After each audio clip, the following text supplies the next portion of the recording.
Good evening. I'm Whitney Bilyeu, Chairwoman of the Libertarian Party. For just over 230 years, the President of the United States has addressed Congress and the nation to deliver an annual message. This message has been delivered during good times and bad, times of prosperity and times of need, and throughout most of my life during times of war. Tonight, for over an hour, the 46th President of the United States bloviated and pandered his way through the same old, tired partisan proposals for tax increases, spending increases, price controls, escalating the failed war on drugs, and a laundry list of things he has not been able to accomplish. Is it any wonder that only 37% of Americans approve of the job this president is doing? As expected, the opposition party's response, though shorter, was no better. Both sides propagandizing where it suits them and perpetuating fear, uncertainty, and doubt in an attempt to endear the people to the heavy hand of government. The only way the two establishment parties seem to improve their support is by making each other look worse and worse in an unending race to the bottom. From the vantage point of libertarians, the state of the union is wrong. President Biden spent a significant amount of time speaking about Russia's recent invasion of Ukraine and what the U.S. response has been thus far. He reiterated that the U.S. will not send troops to fight a war with Russia in Ukraine, but he's pulling American men and women away from their homes for deployment to NATO countries in Europe.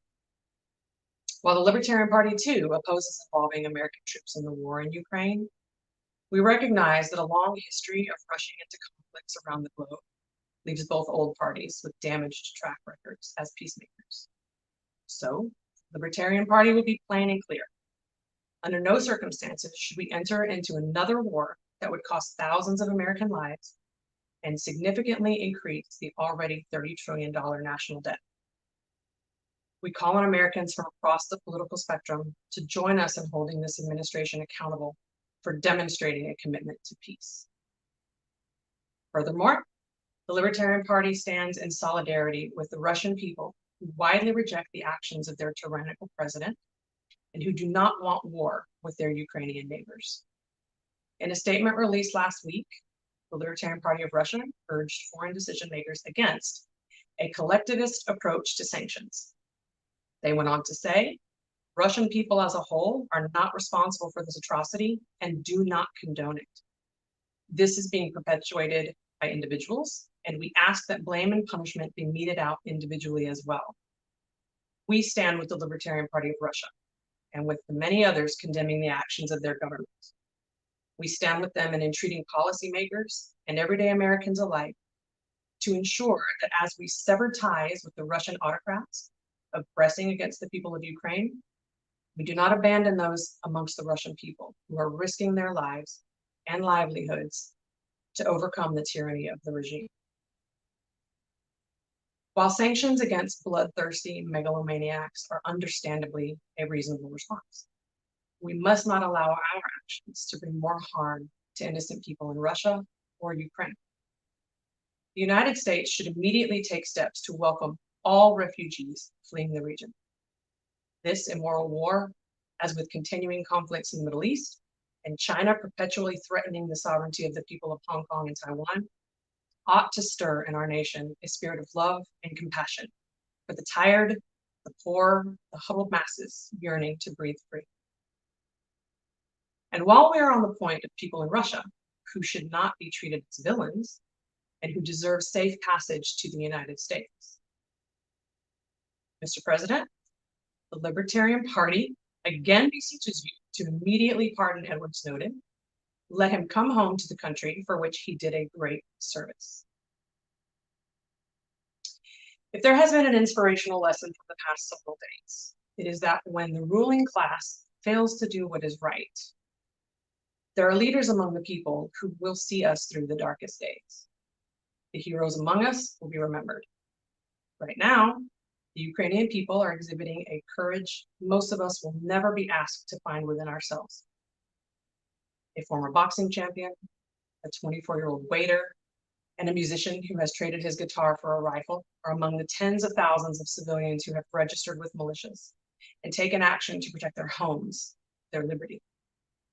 As many of us have seen their stories and so many others, it is only human nature to imagine ourselves in their shoes and ask how we would rise to such a challenge.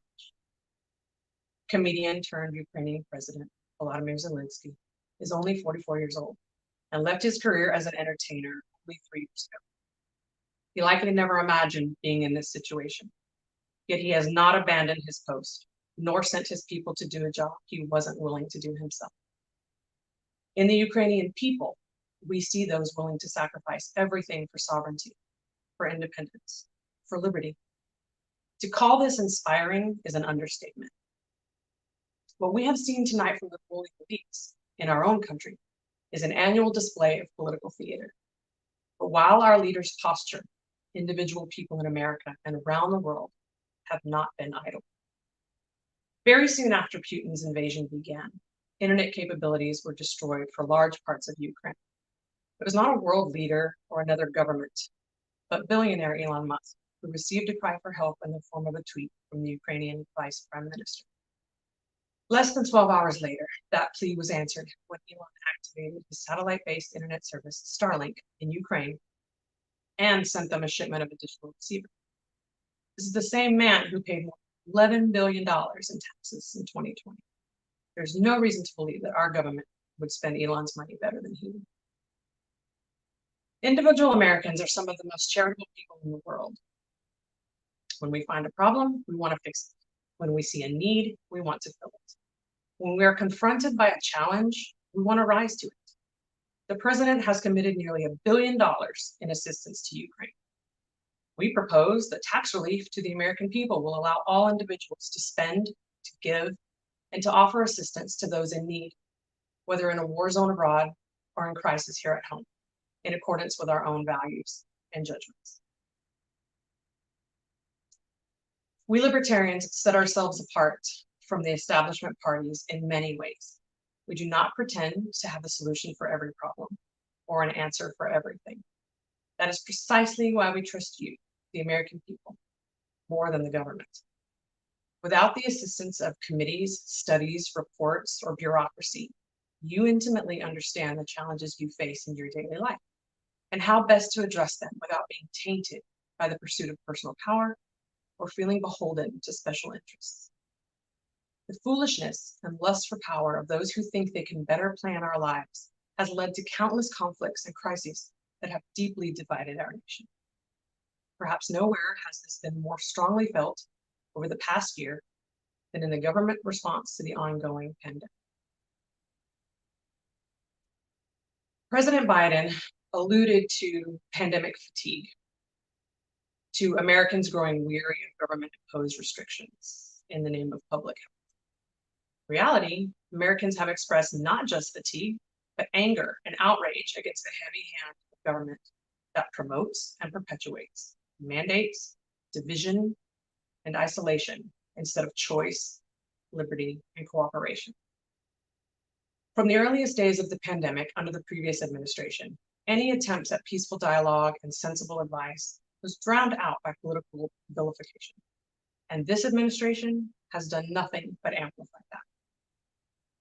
At what seemed like providential timing for a failing administration, the CDC all but lifted its masking requirements this week. This move comes long after the effectiveness of these policies have been called into question, and after politicians on the left and right have reduced masking to a wedge issue rather than a serious and meaningful attempt at mitigation.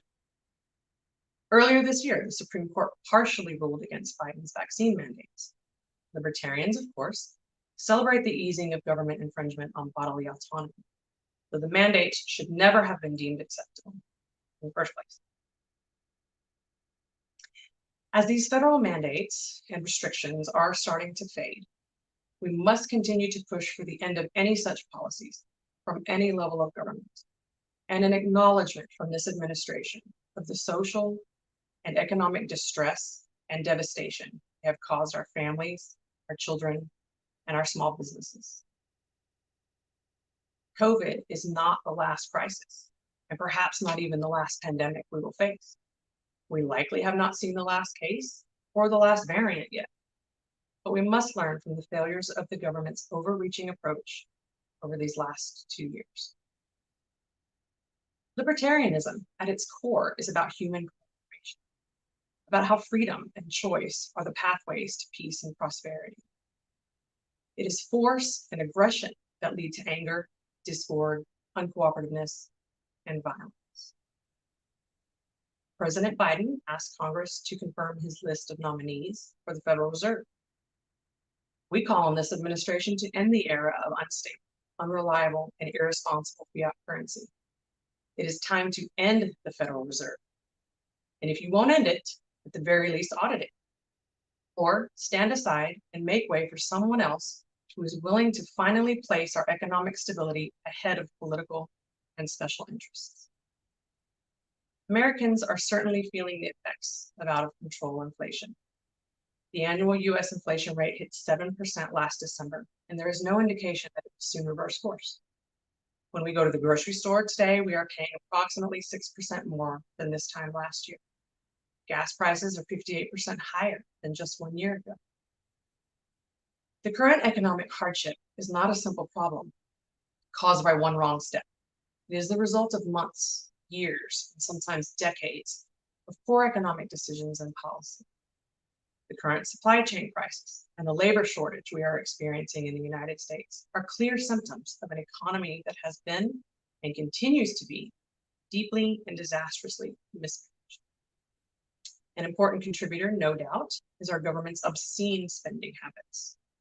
So what does President Biden propose?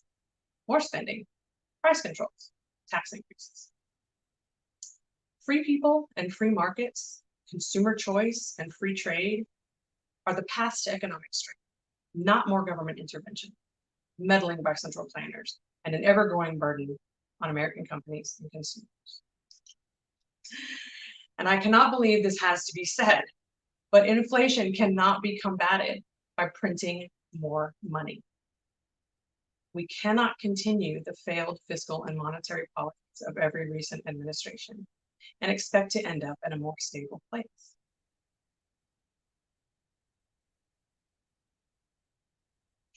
As a people, all Americans are threatened by our government.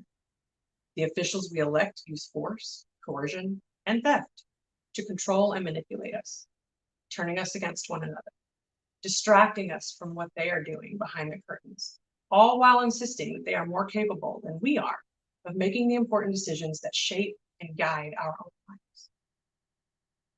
While the duopoly pushes us closer and closer to the intersection of socialism and fascism, the Libertarian Party, alongside our candidates and elected officials, resists.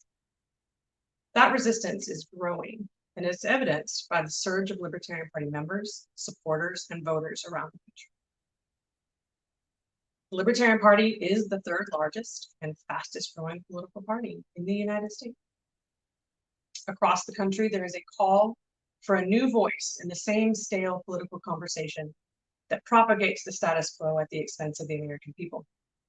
A yearning for a reasonable, thoughtful, responsible voice, for someone to be the adults in the room. Join us in providing that voice. We are choosing to unite against oppression and overreach. Across the country, we have over 350 elected libertarians, taking action every day to minimize the impact of government in our lives, actively seeking justice, and promoting individual solutions to the universal problems we face. Perhaps American anthropologist Margaret Mead expressed it best when she reminded us to never doubt that a small group of thoughtful, concerned citizens can change the world. Indeed, it is the only thing that ever has. Join us in thoughtfully changing the world. Thank you and good night.